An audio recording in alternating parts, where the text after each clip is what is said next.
Hello, my name is Natalie from GRC 315, and this is my final video presentation. We're going to look into some of the work that I did. I don't know if I was supposed to show the whole thing, but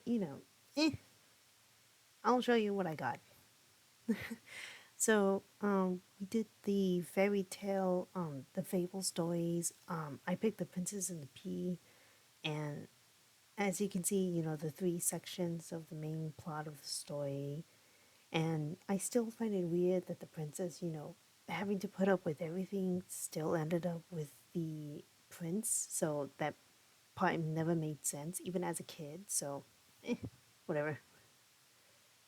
Here was when we picked a movie or a TV show of clips and then presented it with line art and everything. Uh, I'm not gonna lie, this was a great excuse for me to draw in Ghibli styles while at the same time learning how Miyazaki did his artwork. So this was pretty cool to give it a shot and everything.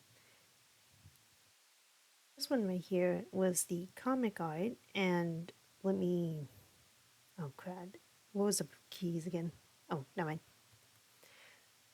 Here was when we did the little comic. I was only able to get these 2 pages to fit and be big enough for anyone to see this because by God, I couldn't get the splash post out.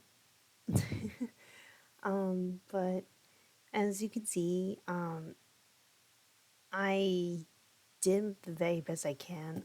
I had to stick with paper and pencil because the my art tablet, the pen specifically, is not working and will not cooperate no matter how many batteries I've been switching out and everything.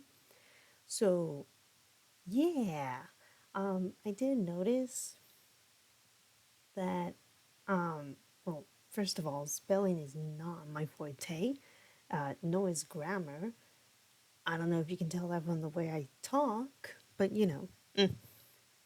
uh, but I did notice that the seagull, yes, that's a seagull on the far left down.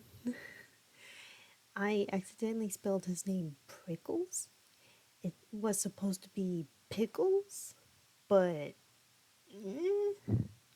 I will say that this was the most effort I put into an artwork, mainly because my sketchbook was destroyed at work, and I had to redo the whole thing, and it took way too damn long than I want to admit. So you might notice a few things that like, well, mainly the comic part, like a few things that had to like kind of like cut out or something. I don't know.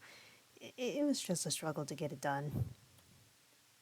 And then we had the clay statue thingy that I did not like the finished product, but I did like to at least give it another shot at another time. As you can see, the full, front, side, back of the character drawing. Then we went to the wire art, which is down here. He looks really creepy, but eh. And then the clay, which might I add, was even more difficult.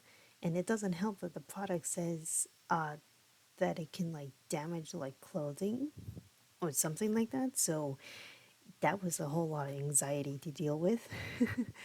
And then the finished product, he was a bit too top heavy, so I had to made him sit down. So that was, yeah, that was fun. I'm not gonna lie, I think the benefit of having the class in person would help a lot, mainly because of this. But I guess that depends, like, that just depends on everyone. Um, but yeah, I did like this one and the comic the most because they were both fun to mess around and do everything. Um, I hope you can see me. I have no idea. But yeah, this class was really fun. A lot to catch up. I'm not gonna lie. I kind of struggled with all the other classes I had to deal with, but you know, I kind of paid for this anyway, so might as well. So yeah, I hope this is okay, and please don't fail me. I can't pay for this class again. Ew, thank you. Okay, I am done.